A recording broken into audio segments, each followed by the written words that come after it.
Dans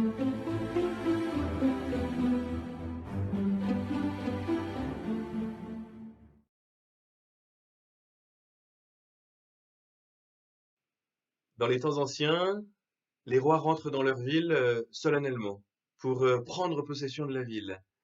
À l'époque grecque, on appelle ça une épiphanie. C'est une entrée solennelle d'un roi dans sa ville qui est acclamé par le peuple, le roi lui-même est habillé en roi, en vainqueur.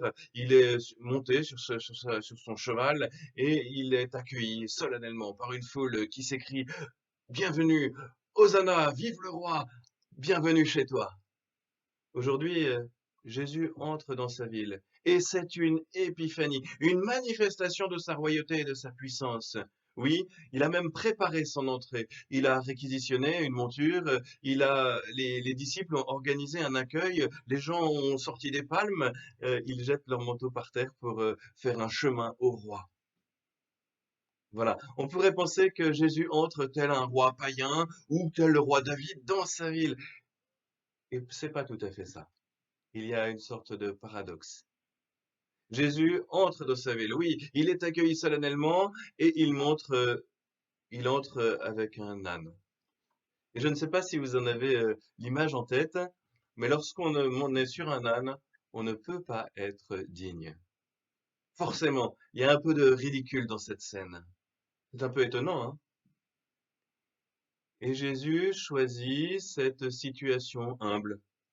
Il est acclamé et en même temps, il est le roi d'humilité. Cet événement va nous conduire à la suite de la semaine qui s'ouvre. Et c'est ce que nous entendons aujourd'hui dans ce long récit de la Passion chez Saint Matthieu. Oui, Jésus est accueilli comme un roi. Et c'est en roi qu'il va poursuivre toute cette semaine, mais un roi vraiment différent de ce que nous, on a l'habitude de voir, de ce que nous, on a l'habitude de penser, de ce que nous, on a l'habitude d'espérer même. Ce roi va trouver un trône, et ce trône, ce sera la croix.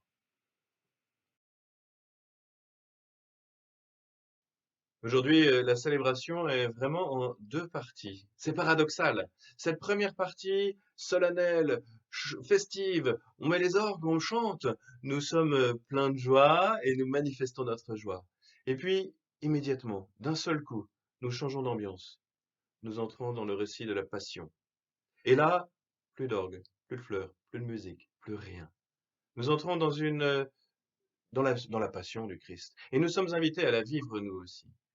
Nous l'entendons hein, dans les textes, on acclame le roi dans la première partie, dans l'entrée solennelle, c'est le roi qu'on acclame. Et puis ce titre de roi va devenir plus qu'un sujet de moquerie. Et enfin, on va abandonner le titre de roi. Le titre qu'on va découvrir, c'est celui de fils de Dieu. D'abord une moquerie, c'est lui qui devient un dévoilement, une révélation dans la bouche du centurion. Vraiment, celui-ci était le fils de Dieu. Nous entrons dans un rythme plus solennel, plus lent, plus intérieur. Nous sommes invités, nous aussi, à accueillir Jésus, à l'accueillir dans nos cœurs, comme un roi, qu'il vienne prendre possession de nos cœurs, de nos vies, de nos esprits, de nos intelligences. Et nous sommes invités à le laisser vivre en nous, à l'accompagner sur le chemin de la passion.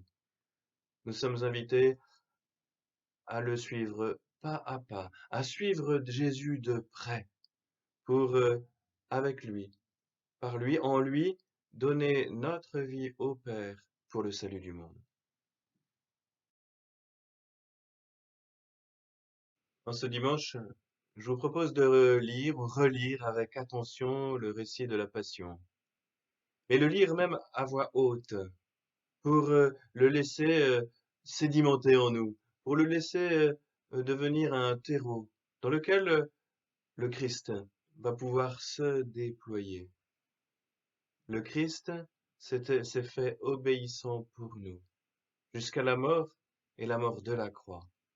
C'est ce chemin-là que nous commençons en ce début de semaine et que nous poursuivrons lundi, mardi, mercredi, jeudi, vendredi, jusqu'à samedi. Nous serons alors au silence du tombeau, dans l'attente, dans l'espérance,